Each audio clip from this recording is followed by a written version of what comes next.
عليكم ورحمة الله وبركاته. بسم الله الرحمن الرحيم. الحمد لله رب العالمين. الصلاة والسلام على رسوله الأمين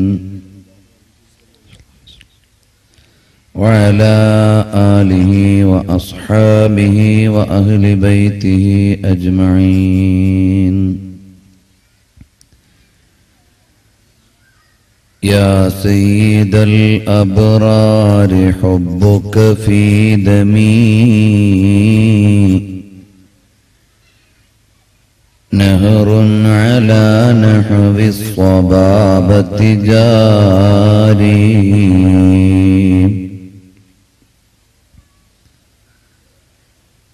لك يا رسول الله في أعماقنا قمم من الإجلال والإكرام.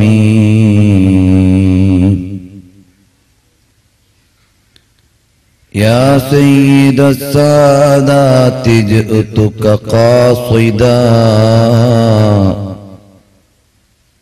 أرجو رضاك وأحتمي بحماك.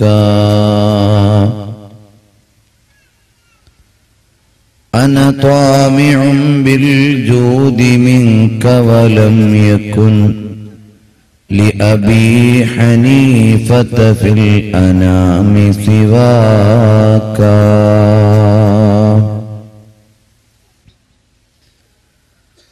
الصلاة والسلام عليك يا سيدي يا رسول الله. خذ بيدي قلت حيلتي أدركني يا رسول الله. खुदा का नाम लिख देना नबी का नाम लिख देना खुदा का नाम लिख देना नबी का नाम लिख देना. कई कुफरों के झंडा है उधर इस्लाम लिख देना.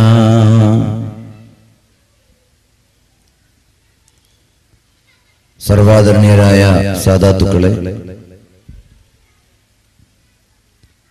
പണ്ഡിത ശ്രേഷ്ഠന്മാരെ,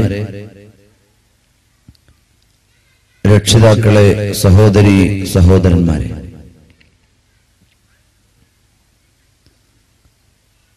അല്ലാഹുവിന്റെ അതിമഹത്തായ അനുഗ്രഹത്താൽ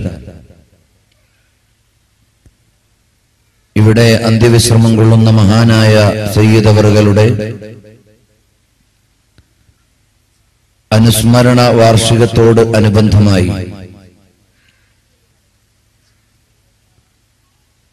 ഒരുക്കിയിട്ടുള്ള ആത്മീയ വേദിയിലാണ് നാം ഉള്ളത്.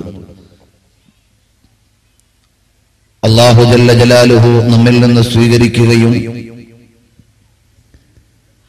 പരലോകത്തേക്ക് ഉപകാരപ്പെടുന്ന വിധം സമ്പൂർണമാക്കി തരികയും ചെയ്യുമാറാകട്ടെ. ആമീൻ യാ റബ്ബൽ ആലമീൻ. ആധുനിക മനുഷ്യൻ ഒരുപാട് സൗകര്യങ്ങളുടെയും ആനുകൂല്യങ്ങളുടെയും നടുവിലാണ് ജീവിച്ചുകൊണ്ടിരിക്കുന്നത്. ഇന്നലകളിൽ നമ്മുടെ മുൻഗാമികൾ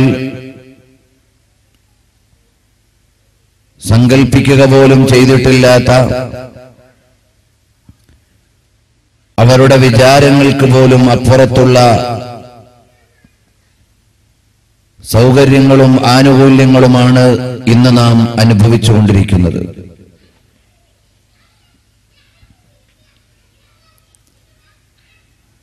ശാസ്ത്രീയമായും സാങ്കേതികമായും വിലയിരുത്തിയാൽ മുന്നേറ്റങ്ങളുടെയും ഉന്നമനങ്ങളുടെയും ഒരുപാട് പട്ടികകളാണ് നിരത്താനുള്ളതെങ്കിൽ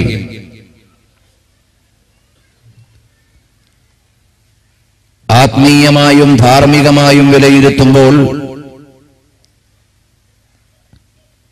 അപജയത്തിന്റെയും അധപ്പതനത്തിന്റെയും ചിത്രങ്ങളാണ് തെളിഞ്ഞു വരുന്നത്.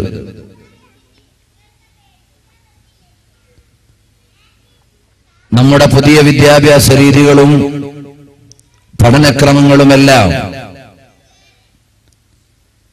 ഈ ലോകത്ത് എങ്ങനെ വലിയവനാകാം, സമ്പന്നനാകാം, ഇവിടത്തെ അംഗീകാരവും സ്വീകാര്യതയുമെല്ലാം എങ്ങനെ നേടിയെടുക്കാം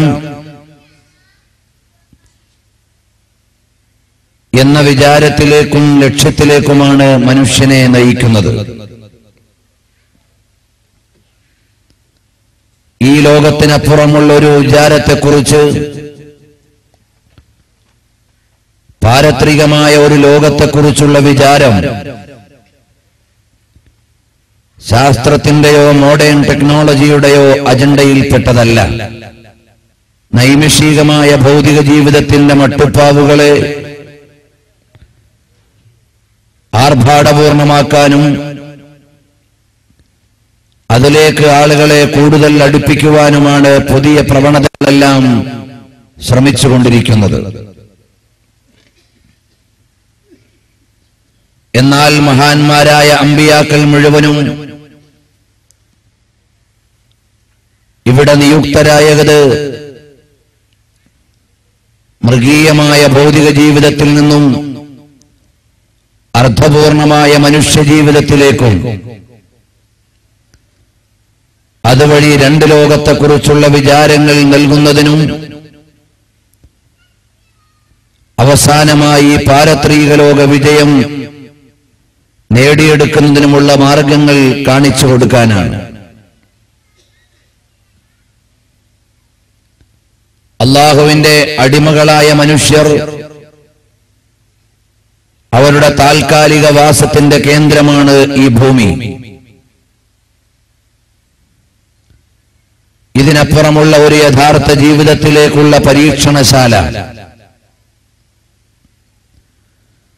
താൽക്കാലികമായ ജീവിതത്തിന്റെ വിനിയോഗം പ്രപഞ്ചാധികാരിയായ അല്ലാഹുവിന്റെ നിയമങ്ങൾക്ക് വിധേയമാണെങ്കിൽ അവന്റെ അനുഗ്രഹത്തിന്റെ ഭവനമായ സ്വർഗം സമ്മാനമായി ലഭിക്കുന്നതാണ്. അല്ലാഹുവിന്റെ നിയമത്തിന് വിരുദ്ധമായും പരിശുദ്ധമായ ഇസ്ലാമിന്റെ കാഴ്ചപ്പാടുകളെ പരിഗണിക്കാതെയുമാണെങ്കിൽ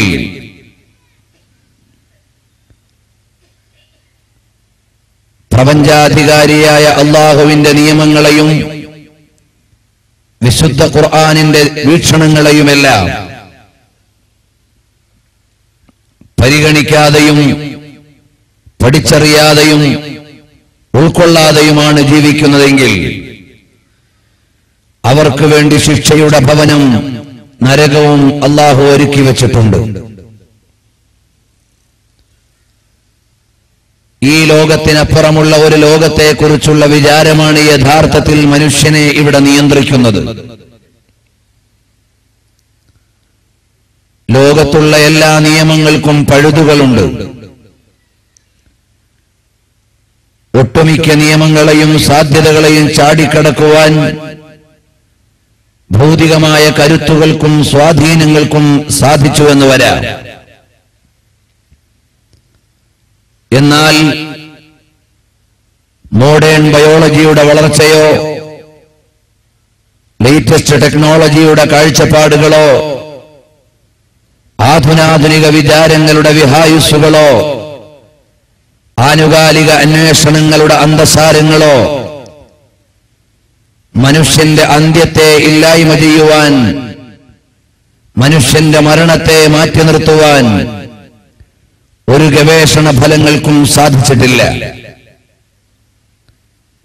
ഇവിടേക്ക് വന്ന മുഴുവൻ മനുഷ്യന്മാരും ഈ ലോകത്തോട് യാത്ര പറയേണ്ടവരും മറുലോകത്തെ സ്വീകരിക്കേണ്ടവരുമാണ്.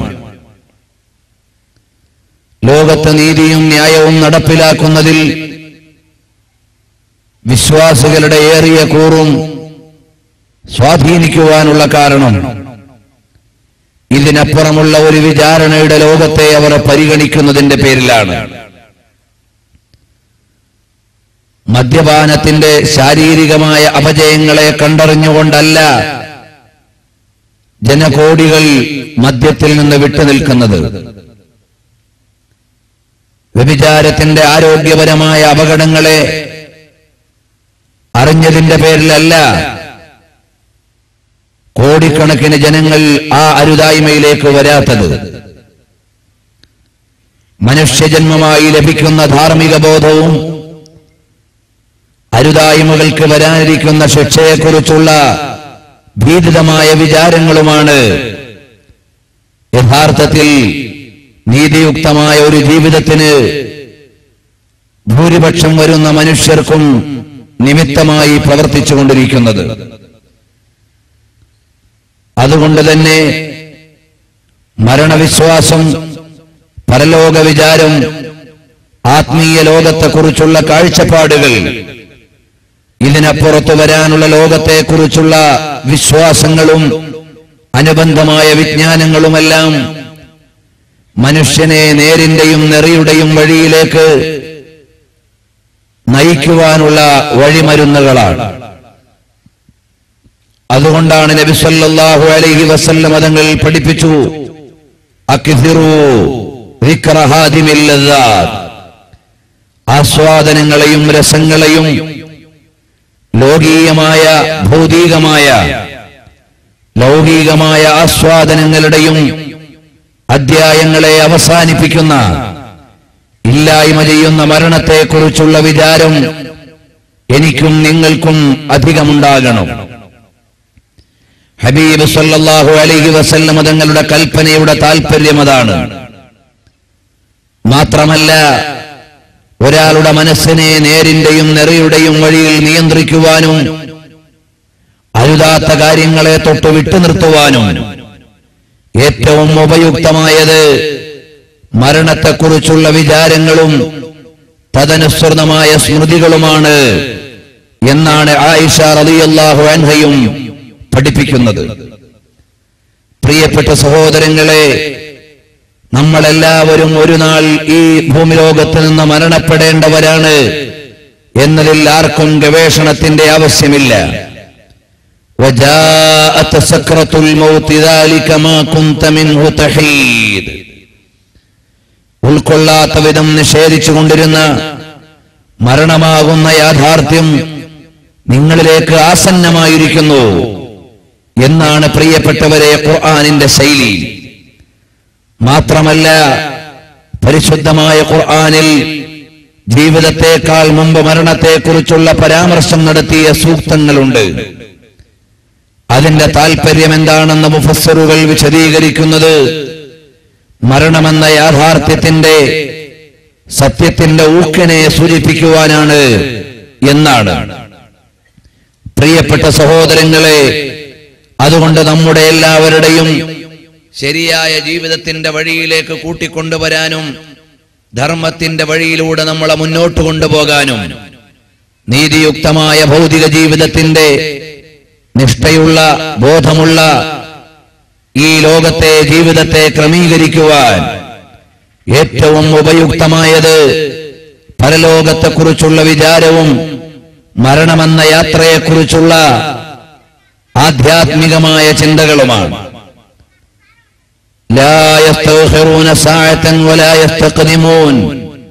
അല്ലാഹു നിശ്ചയിച്ച സമയം ആസന്നമായാൽ പിന്നെ ഒരു സെക്കൻഡും അങ്ങോട്ടോ ഇങ്ങോട്ടോ മാറുകയില്ല. അല്ലാഹുവിന്റെ കൃത്യമായ ഖളാ വിധി തിരിച്ചു വിളിക്കുവാനുള്ള സമയം ആസന്നമായാൽ അതിനെ തടുത്തു നിർത്തുവാൻ ഇവിടെ ഒരു ടെക്നോളജിക്കും കഴിഞ്ഞിട്ടില്ല, ഒരു സാങ്കേതികതയ്ക്കും സാധിച്ചിട്ടില്ല. ഒരു ഭരണാധികാരിയും മരണത്തിന്റെ മുമ്പിൽ അതിജയിച്ച് മുന്നോട്ട് വന്നിട്ടില്ല. ഒരു ഛത്രാധിപതിയും മരണത്തെ തോൽപ്പിച്ചിട്ടില്ല. ഒരു ഫറോവമാരും കീഴടങ്ങാതിരുന്നിട്ടില്ല. ഒരു ഖാറൂൻമാരും അവരുടെ ആയുധത്തിന്റെ ദണ്ടുകൊണ്ടോ അധികാരത്തിന്റെ സ്വാധീനം കൊണ്ടോ മരണമെന്ന യാഥാർത്ഥ്യത്തോട് പുറംതിരിഞ്ഞു നിൽക്കുവാൻ സാധിച്ചിട്ടില്ല. ലോകത്തുള്ള മുഴുവൻ ആളുകളെയും അഭിമുഖീകരിക്കുവാനുള്ള അനിഷേധ്യമായ യാഥാർത്ഥ്യമാണ് മരണം. ആ മരണത്തെ വിട്ടുകൊണ്ടുപോകാൻ ഒരാൾക്കും സാധ്യമല്ല. നമ്മുടെ ഓരോരുത്തരുടെയും ജനനം മരണത്തിലേക്കുള്ള യാത്രയുടെ തുടക്കമാണ്. ജനിച്ചത് മുതൽ മരണത്തിന്റെ സമയത്തേക്കുള്ള പ്രയാണമാണ്. മാതാവിന്റെ പള്ളയിൽ നിന്ന് ഭൂമി ലോകത്തേക്ക് വരുന്നത് മുതൽ മനുഷ്യൻ സഞ്ചരിക്കുന്നത് ഖബറിടത്തിലേക്കുള്ള സഞ്ചാരമാണ്. അതിന്റെ ഇടയിൽ ചില ചിത്രങ്ങൾ കണ്ടുവന്നു വരാം. അതിന്റെ ഇടയിൽ ചില കുടുംബജീവിതങ്ങൾ കടന്നുവന്നുവെന്ന് വരാം. കൂട്ടുകാരും കൂട്ടുകാരികളും എല്ലാം ആ കൂട്ടത്തിൽ കടന്നുപോയെന്ന് വരാം. ഏതായാലും ഞാനിവിടെ പ്രസംഗിച്ചു തീരുമ്പോഴേക്ക് 1-2 മണിക്കൂറുകൾ നമ്മളെല്ലാവരും മരണത്തിലേക്ക് അടുക്കാൻ പോവുകയാണ്. ബാക്കിയുള്ള എത്ര സമയത്തിൽ നിന്നാണ് എന്നാർക്കും അറിയില്ല. ചില ആളുകൾക്ക് 1 മാസത്തിൽ നിന്നായിരിക്കാം. ചില ആളുകൾക്ക് ബാക്കിയുള്ള 10-20 മണിക്കൂറുകളിൽ നിന്നുള്ളായിരിക്കാം 1-2 മണിക്കൂറുകൾ ഇവിടെ വിനിയോഗിക്കാൻ പോകുന്നത്. കാരണം നമ്മളെ എല്ലാവരെയും നമ്മുടെ കരണനരമ്പിനേക്കാൾ അല്ലെങ്കിൽ നമ്മളുടെ ഓരോരുത്തരുടെയും ശരീരത്തോട് അവിഭാജ്യമാം വിധം ചേർന്ന് കിടക്കുകയാണ് മരണത്തിന്റെ കടന്നുവരവ്. പ്രിയപ്പെട്ട സഹോദരങ്ങളെ, കൂടുതലായി ആമുഖം നീട്ടിക്കൊണ്ടുപോകുന്നില്ല. മരിക്കേണ്ടവരാണ് എന്നതിൽ ഇവിടെ ഒരാളർക്കമില്ല. ഇസത്തിന്റെയും രാഷ്ട്രീയത്തിന്റെയും മതത്തിന്റെയും വർഗത്തിന്റെയും വർണ്ണത്തിന്റെയും രാജ്യത്തിന്റെയും ദേശത്തിന്റെയും ഭാഷയുടെയും സംസ്കാരങ്ങളുടെയും ഒക്കെ വ്യത്യാസങ്ങളുടെ പേരിൽ സമരങ്ങളും അഭിപ്രായ വ്യത്യാസങ്ങളും എല്ലാം ഉണ്ടാകാം. ലോകത്തെ സംബന്ധിച്ചിടത്തോളം ഓരോ ദിവസവും പുതിയ പുതിയ കാഴ്ചപ്പാടുകൾ ജനിച്ചുകൊണ്ടിരിക്കുന്ന ലോകത്താണ് നാം ജീവിക്കുന്നത്.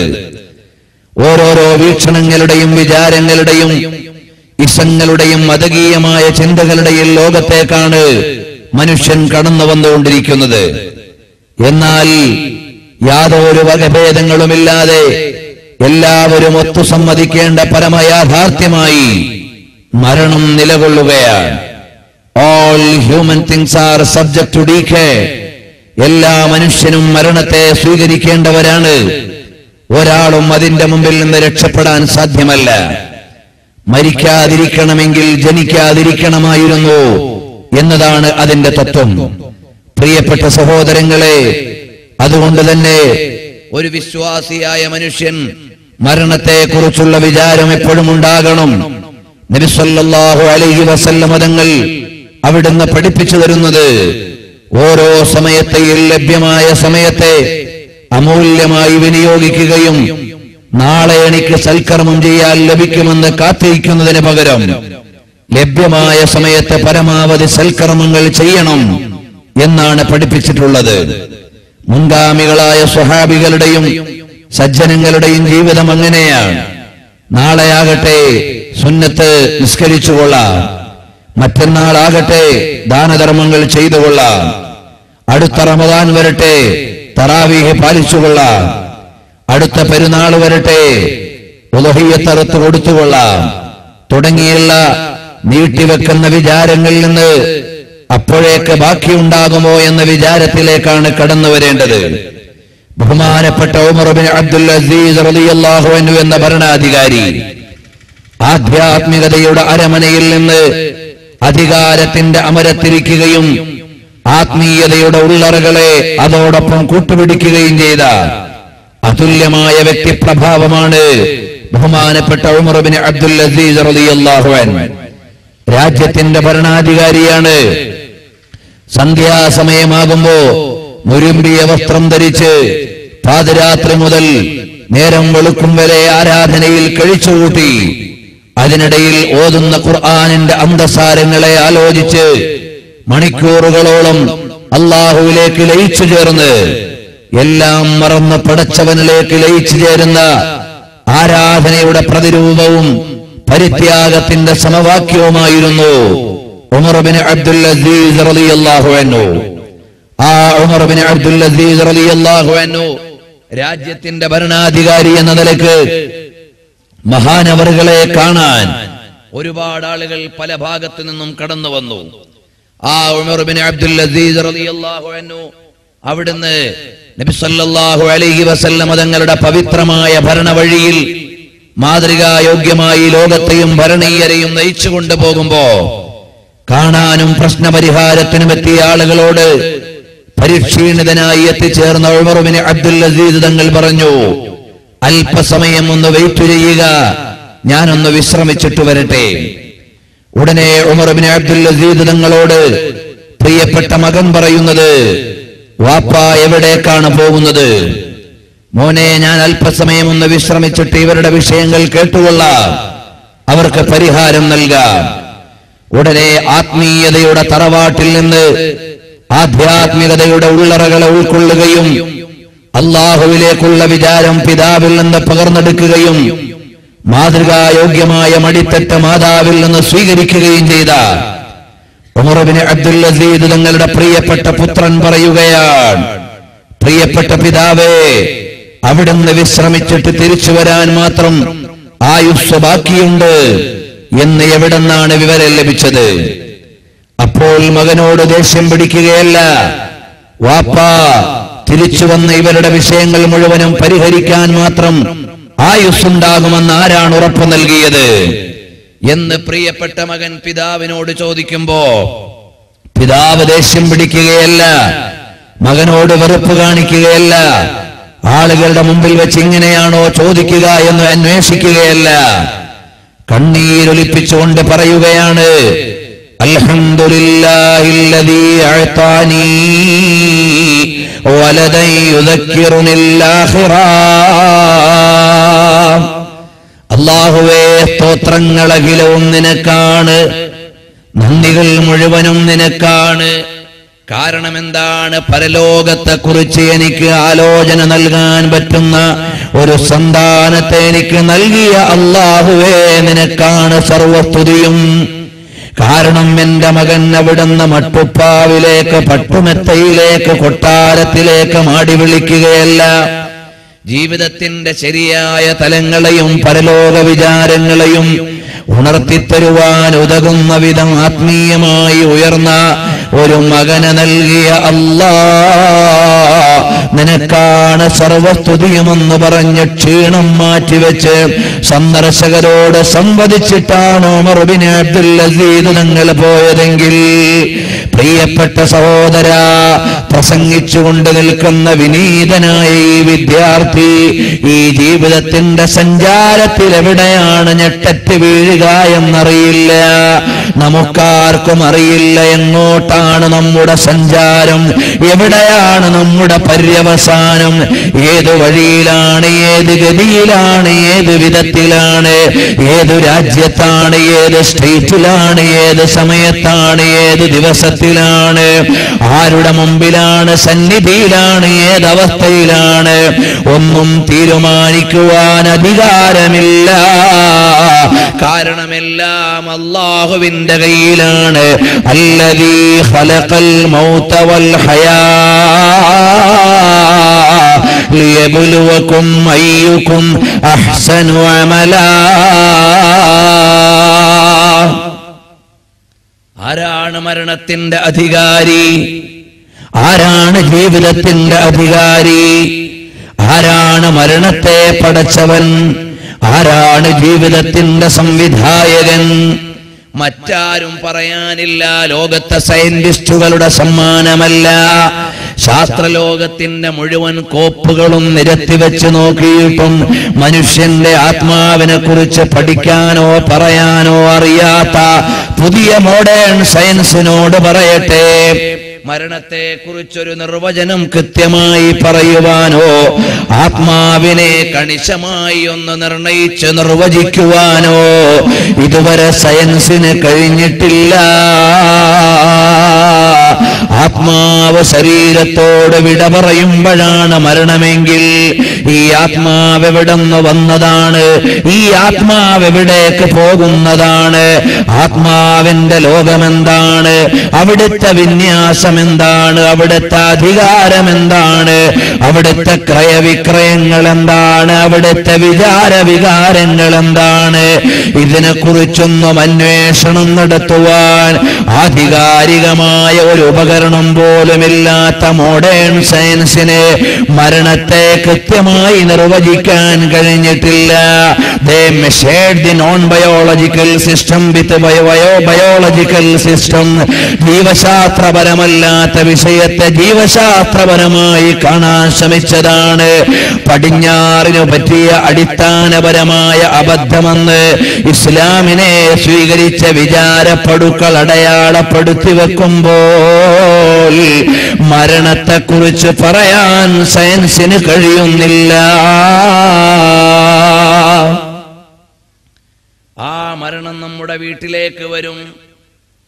കത്തടിച്ച് ക്ഷണിക്കുമ്പോഴല്ല, ഫോണിലൂടെ വിളിക്കുമ്പോഴല്ല, ആരും വിളിക്കാതെ നിശ്ചയിക്കപ്പെട്ട സമയമില്ലാതെ മരണം നമ്മുടെ മുമ്പിലേക്ക് വരുമ്പോൾ പ്രിയപ്പെട്ട സഹോദരാ, വലാ തമൂതുന്ന ഇല്ലാ വഅൻതും മുസ്ലിമൂൻ.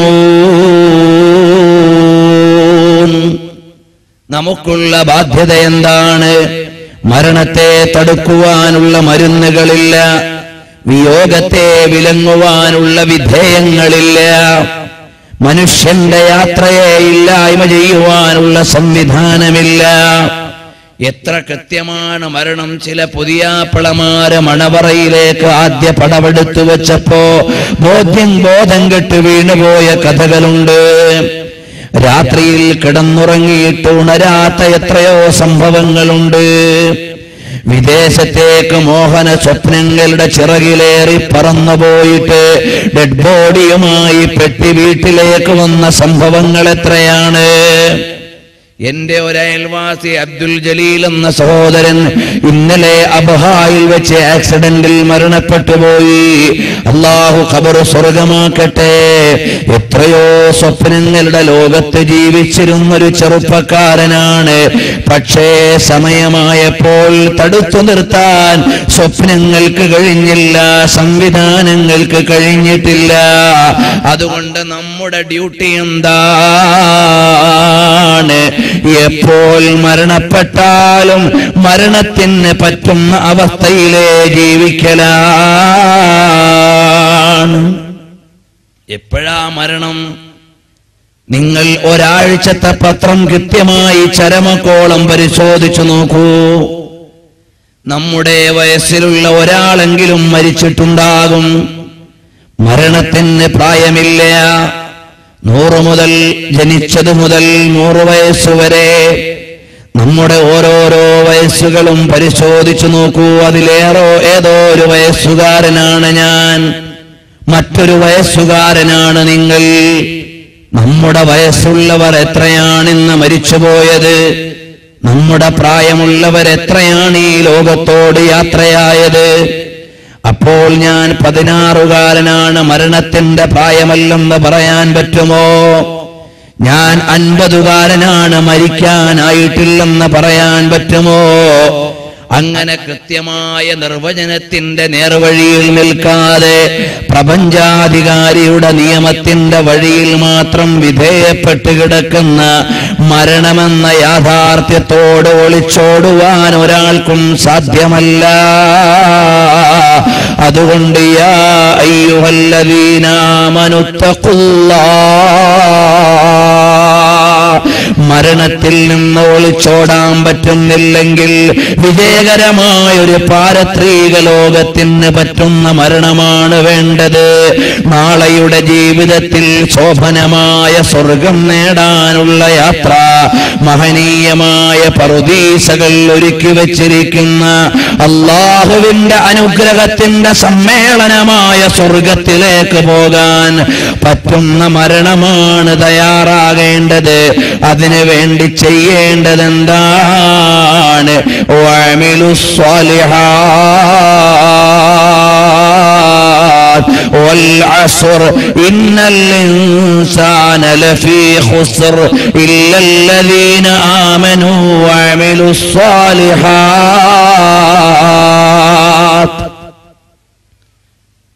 എല്ലാ മനുഷ്യനും പരാജിതനാണ്. മാനവനാകമാനം പരാജയത്തിന്റെ പ്രതീകമാണ്. അതിന് സത്യം കാലമാണ്. ഒന്നുകിൽ ലോകം മുഴുവനുമുള്ള കാലമാണ് സത്യം, അല്ലെങ്കിലോ സായാഹ്ന നിസ്കാരമാണ് സത്യം. വിശദാംശങ്ങളിലേക്ക് ഇപ്പോൾ ഞാൻ കടക്കുന്നില്ല. അങ്ങനെ കാലം സാക്ഷിയായി സത്യം ചെയ്തിട്ട് പറയട്ടെയോ, ഇന്നൽ ഇൻസാന ലഫീ ഖുസ്ർ, മനുഷ്യനാകമാനം പരാജിതനാണ്. ഇല്ലല്ലദീന ആമനൂ, അചഞ്ചലമായ ആദർശബോധമുള്ളവനൊഴികെ ഈ ലോകത്തിന്റെ മുഴുവനും അധികാരി ആരാണ്? അല്ലാഹുവാണെന്ന് വിശ്വസിക്കുന്നവനൊഴികെ. പുണ്യ റസൂൽ സല്ലല്ലാഹു അലൈഹി വസല്ലമ തങ്ങൾ പ്രവാചകനാണ്, അന്ത്യപ്രവാചകരും പുണ്യപ്രവാചകരുമാണെന്ന് അംഗീകരിച്ചാലല്ലാതെ വിജയമില്ല. അല്ലാഹുവിലുള്ള അചഞ്ചലമായ വിശ്വാസം.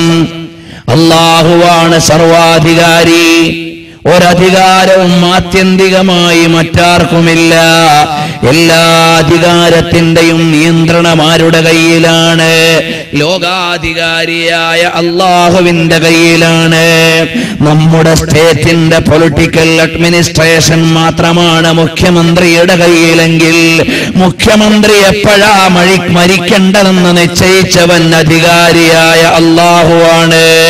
അല്ലാതെ കമ്മ്യൂണിസമോ ഷാവോയിസമോ ഷിൻഡോയിസമോ കൺഫ്യൂഷ്യാനിസമോ അല്ലെങ്കിൽ വേറെ ഏതെങ്കിലും ഇസങ്ങളോ നിയമങ്ങളോ തത്വങ്ങളോ ശാസ്ത്രങ്ങളോ ശാസ്ത്രകാരന്മാരോ അല്ല.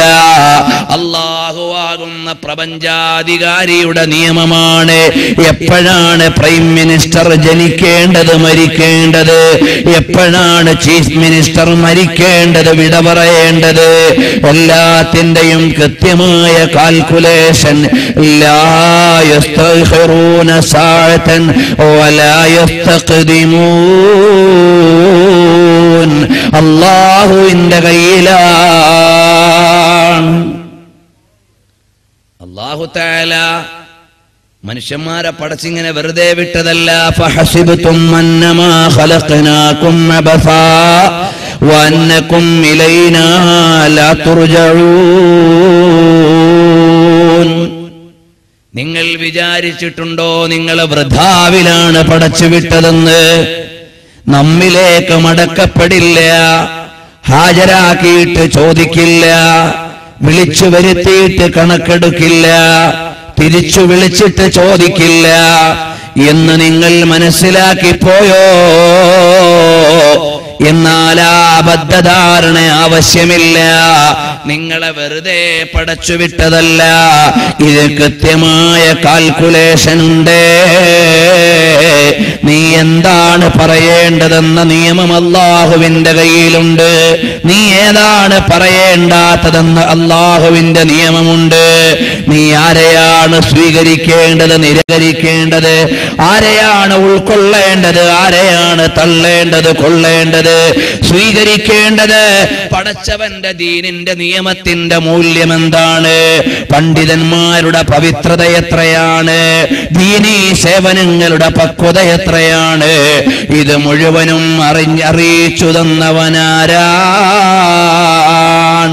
അല്ലാഹു ജല്ല ജലാലുഹു. അവനൊരു നിയമമുണ്ട്. നീ അല്ലാഹുവിൽ വിശ്വസിക്കണമെന്ന്, ഹലാലായ ഭക്ഷണം മാത്രം കഴിക്കണമെന്ന്, പലിശ വാങ്ങാൻ പാടില്ല, കൊടുക്കാൻ പാടില്ല, അന്യന്റെ മുതൽ അപഹരിക്കാൻ പാടില്ല, കള്ളു കുടിക്കുവാനോ അതിനു വേണ്ടി ഓശാന പാടാനോ പറ്റില്ല. എന്തിന്റെ പേരിലാണെങ്കിലും അല്ലാഹ് വിലക്കിയത് അനുവദിക്കപ്പെടൂല. ഇപ്പോൾ കണ്ടില്ലേ, ഇലക്ഷന്റെ വലിയ മാമാങ്കങ്ങൾ നാട്ടിൽ നടന്നുകൊണ്ടിരിക്കുകയാണ്. അതിൽ രാഷ്ട്രീയ കക്ഷിത്വങ്ങളെ പറയാൻ ഞാൻ അവകാശിയല്ല, ഞാനൊരു രാഷ്ട്രീയക്കാരനല്ല. പക്ഷേ ഏത് രാഷ്ട്രീയത്തിന്റെ കക്ഷിയിൽ നിന്നാലും പക്ഷത്തു നിന്നാലും ഇസ്ലാമിക നിയമത്തിന്റെ മാനദണ്ഡങ്ങൾക്കപ്പുറത്തേക്ക് പോകാൻ ഒരാൾക്കും അധികാരമില്ല. അവൻ അല്ലാഹുവിന്റെ കോടതിയിൽ പ്രതിക്കൂട്ടിലാണ്. മാറ്റാൻ പറ്റൂല. അത് ഞാനൊരു MLA ആകാൻ വേണ്ടിയാ, ഞാനൊരു മിനിസ്റ്ററാകാൻ വേണ്ടിയാ, എനിക്കിഷ്ടമുള്ള ആള് വിജയിക്കാൻ വേണ്ടിയാ, അതിന്റെ പേരിൽ ഹലാല് ഹറാമാവുകയോ ഹറാമ് ഹലാലാവുകയോ ചെയ്യൂല. അതുകൊണ്ട് എന്തിന്റെ പേരിലും അള്ളാഹുവിന്റെ നിയമത്തിനപ്പുറത്തേക്ക് മാറാൻ പറ്റൂല. എല്ലായിടത്തും കൃത്യമായ നിയമത്തിന്റെ നിഷ്ഠകൾ കൊണ്ട് കൃത്യത വരുത്തിയ ഇസ്ലാമിന്റെ അനുയായികളായ നമ്മൾക്ക് വഴിമാറി സഞ്ചരിച്ചുകൂടാ. രാഷ്ട്രീയത്തിന്റെ പേരിലാണെങ്കിലും പരദൂഷണം പാടില്ല. വ്യക്തിഹത്യകൾ അനുവദനീയമല്ല. പടച്ചവനെ, ഞാൻ ലെജിസ്ലേറ്റീവ് അസംബ്ലിയിൽ തോപ്പിക്കാൻ വേണ്ടിയാണ് അവനെ കുറ്റം പറഞ്ഞത്, അതവന്റെ ഉള്ള കുറ്റമാണ് പറഞ്ഞത് എന്നൊക്കെ ന്യായീകരിച്ച് പത്രിക കയ്യിൽ പിടിച്ചാലും നിന്റെ കയ്യിലേക്ക് നിന്റെ കർമ്മത്തിന്റെ പുസ്തകം തരുമ്പോൾ നിന്റെ ഗീബത്തിന്റെ ലിസ്റ്റിൽ നിന്നത് മാഞ്ഞു പോകില്ല. നിന്റെ പരദൂഷണത്തിന്റെ പരിധിയിൽ നിന്നത് പുറത്തു പോകില്ല.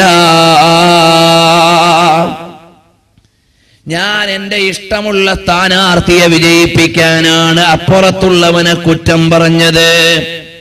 അല്ലാഹുവിന്റെ ന്യായത്തിന്റെ മുമ്പിൽ നിനക്ക് ന്യായം വേറെയില്ല. കാരണം എന്താണ്? ഏത് MLAയും ജയിക്കണമെന്ന് തീരുമാനിക്കുന്നവൻ അല്ലാഹുവാണ്. ജയിച്ചിട്ട് അസംബ്ലിയിലേക്ക് കാലെടുത്തു വെക്കുന്നതിന് മുമ്പ് ജീവൻ തീർന്നുപോയ എത്ര അധികാരികളുണ്ട്? സുപ്രീം കൺട്രോൾ അല്ലാഹുവിന്റെ കയ്യിലാണ്. ഏത് മിനിസ്റ്റേഴ്സ് ഭരിക്കണമെന്ന് തീരുമാനിക്കുന്നവൻ അല്ലാഹുവാണ്. അധികാര പീഠത്തിന്റെ ചാരത്തെത്തുമ്പോഴേക്ക് ബോധം കെട്ട് വീണ് മരിച്ചുപോയവരുണ്ട്. കാരണം എല്ലാ കൺട്രോളും അല്ലാഹുവിന്റെ കയ്യിലാണ്. തബാറക്കല്ലദീ ബിയദിഹിൽ മുൽക്ക്. അല്ലാഹു എത്ര മഹോന്നതനാണ്, അവന്റെ കയ്യിലാണ് സർവാധികാരം. ആധികാരിയായ അല്ലാഹുവിനെ മാറ്റി നിർത്താൻ സാധ്യമല്ല. അതുകൊണ്ട് മോനെ, നിനക്കിഷ്ടമുള്ളവർക്ക് സമ്മതിദാനം നൽകാൻ അവകാശമുണ്ട്. ഈ വേദി ഒട്ടുപിടിക്കാനല്ല, എന്റെ ഈ ജീവിതവും അതിന് ഹോമിക്കാനല്ല. പക്ഷേ നമ്മുടെ ജീവിതം അപകടത്തിലാകാൻ പാടില്ല. അല്ലാഹുവിന്റെ കോടതിയെ മറന്ന് ആടാൻ അധികാരമില്ല. അല്ലാഹുവിന്റെ പരിശുദ്ധമായ ദീനിനെ കൈകാര്യം ചെയ്യുന്ന പണ്ഡിത കേസരികളെ, രാഷ്ട്രീയത്തിന്റെ പ്ലാറ്റ്ഫോമിലായാലും താൽപര്യത്തിന്റെ തിരശ്ശീലയ്ക്കു പിന്നിലാണെങ്കിലും ഒരു പണ്ഡിതനെയും വേദനിപ്പിച്ചുകൂടാ, ഒരു സയ്യിദിനെയും നൊമ്പരപ്പെടുത്തിക്കൂടാ, ഒരു സാധാരണ മുഅ്മിനിനെയും വേദനിപ്പിച്ചുകൂടാ. സാധാരണക്കാരെ വേദനിപ്പിക്കും പോലെയല്ല പണ്ഡിതന്മാരെ വേദനിപ്പിച്ചാൽ. കാരണം ഖുർആൻ അവിടുന്ന് പറയുന്നു, ഖുൽ ഹൽ യസ്തവില്ലദീന യഅലമൂന വല്ലദീന ലാ യഅലമൂൻ. അറിവുള്ളവരും അറിവില്ലാത്തവരും സമന്മാരല്ല. അറിവുള്ളവരെ പറയുന്നതും അറിവില്ലാത്തവരെ പറയുന്നതും ഒരുപോലെയല്ല.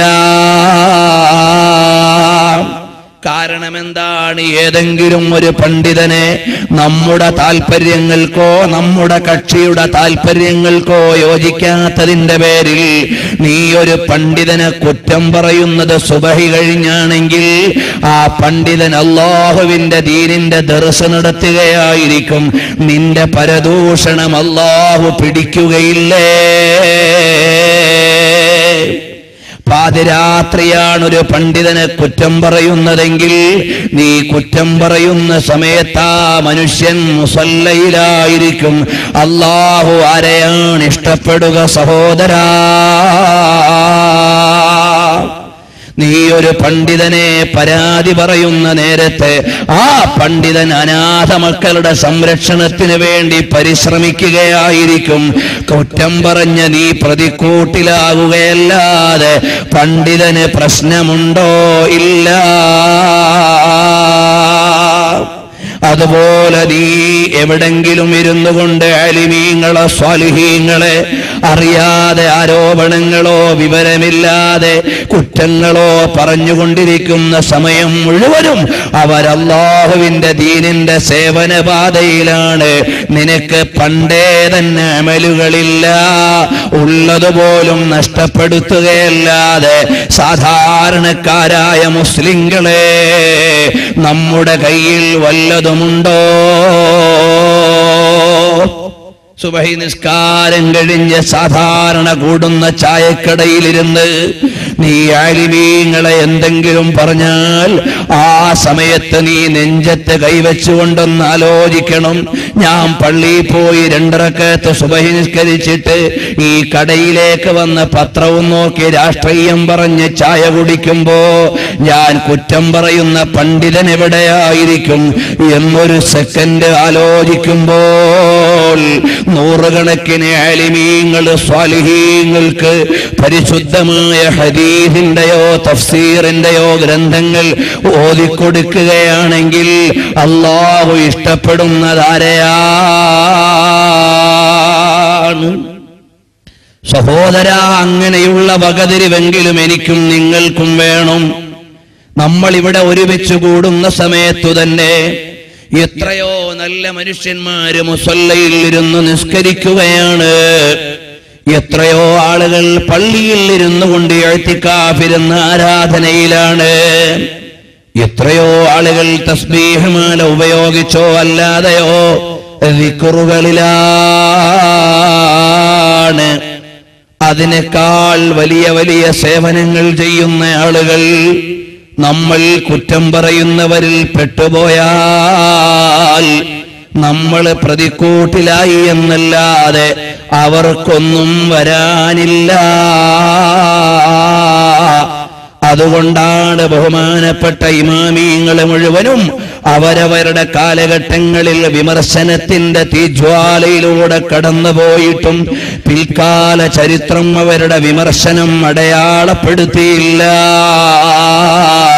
ശാഫി ഇമാം റളിയല്ലാഹു അൻഹു പള്ളിയിൽ ഇരുന്നു കൊണ്ട് ആരാധന ചെയ്തപ്പോഴാണ് ശാഫി ഇമാമിന്റെ വിരോധികൾ തെരുവിൽ മുദ്രാവാക്യം മുഴക്കിയത്. മുദ്രാവാക്യം മുഴക്കിയ തെരുവ് ദണ്ഡികളെ ലോകത്തിനറിയില്ല. പക്ഷേ ശാഫി ഇമാമിനെ ലോകം ഹൃദയത്തിൽ ഏറ്റെടുത്തുപോയി. മാലിക് ബിൻ അനസ് റളിയല്ലാഹു അൻഹുവിനെ ജയിലറയിൽ ഇട്ട് തല്ലാൻ ഒരുങ്ങിയപ്പോ അന്ന് വരെ മദീനത്തെ പള്ളിയിൽ ദർസ് നടത്തിക്കൊണ്ടിരിക്കുന്ന മാലിക് ഇമാം തങ്ങളെ അന്നത്തെ ആളുകൾ എതിർത്തതുകൊണ്ടോ തല്ലിയതുകൊണ്ടോ സത്യത്തിന്റെ വഴിയിൽ നിസ്തുല താരകമായി നിന്ന മാലിക് ഇമാമിന്റെ വിലാസം നഷ്ടമായില്ല.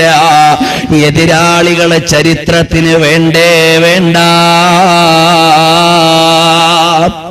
അബൂ ഹനീഫ ഇമാം റളിയല്ലാഹു അൻഹു കനൽപദത്തിലൂടെ കാൽപാദമൂന്നിയിട്ട് വേദന സഹിച്ച് ആദർശത്തിന് വേണ്ടി പടവുകൾ മുന്നോട്ട് വെച്ച് അതിജയിച്ച് കോടാനകോടി വരുന്ന വിശ്വാസി മാനസങ്ങളുടെ അകത്തളങ്ങളിൽ സ്ഥിരപ്രതിഷ്ഠ നേടിയപ്പോൾ എതിരാളികളെ ചരിത്രത്തിന് വേണ്ടി വന്നില്ല. അബൂ ഹനീഫ ഇമാമിനെ ചരിത്രം മറന്നിട്ടില്ല. ഇതുപോലെയാണ് അവരുടെ പിൻഗാമികളായ അലിമീങ്ങൾ. അവരവരുടെ കാലഘട്ടങ്ങളിൽ ഒരുപാട് തീജ്വാലകളെ അതിജയിക്കും. വിമർശിച്ചവരെല്ലാം ചരിത്രത്തിൽ വിസ്മരിക്കപ്പെട്ടു പോകും. സത്യസന്ധമായി നിലകൊണ്ട ആലിമീങ്ങളെ നാളത്തെ ചരിത്രമടക്കം വാഴ്ത്തിയിട്ട് അല്ലാഹുവിന്റെ കോടതിയിൽ ഹബീബ് മുഹമ്മദ് മുസ്തഫ സല്ലല്ലാഹു അലൈഹി വസല്ലം തങ്ങളുടെ തിരുസന്നിധിയിലേക്ക് അവര് ആനയിക്കപ്പെടും. സഹോദരാ, അതുകൊണ്ട് നീ നിന്റെ അമലുകൾ നഷ്ടപ്പെടുത്തിക്കൂടാ. അതുപോലെ നമ്മുടെ സാധാരണ കമന്റുകൾ പള്ളിയെക്കുറിച്ച് പറയാൻ പാടില്ല. സാധാരണ കമന്റുകൾ ഖുർആനിനെ കുറിച്ച് പറയാൻ പാടില്ല. സാധാരണ കമന്റുകൾ അലിമീങ്ങളെ കുറിച്ച് പറയാൻ പാടില്ല. സാധാരണ കമന്റുകൾ പുണ്യ റസൂൽ മുഹമ്മദ് മുസ്തഫ സല്ലല്ലാഹു അലൈഹി വസല്ലം തങ്ങളെ കുറിച്ച് പറയാൻ പാടില്ല. നിങ്ങളെല്ലാം കേട്ടിട്ടില്ലേ, ഇമാമുൻ നവവി റഹ്മത്തുള്ളാഹി അലൈഹിയെ ഒരു മസ്അലയുടെ കഠിനമായ പ്രഖ്യാപനത്തിന്റെ പേരിൽ ആക്ഷേപിച്ചവർ പാണ്ഡിത്യത്തിൽ ഉയർന്നു നിന്നവരാണെങ്കിലും അവരുടെ ജനാസയിൽ നിന്ന് നാവ് വന്യജീവി വന്ന് കടിച്ചുകൊണ്ടുപോയി. ആള് പണ്ഡിതനല്ലാഞ്ഞിട്ടല്ല, മറ്റൊരു പണ്ഡിതനെ വേദനിപ്പിച്ചതിന്റെ പേരിലാ.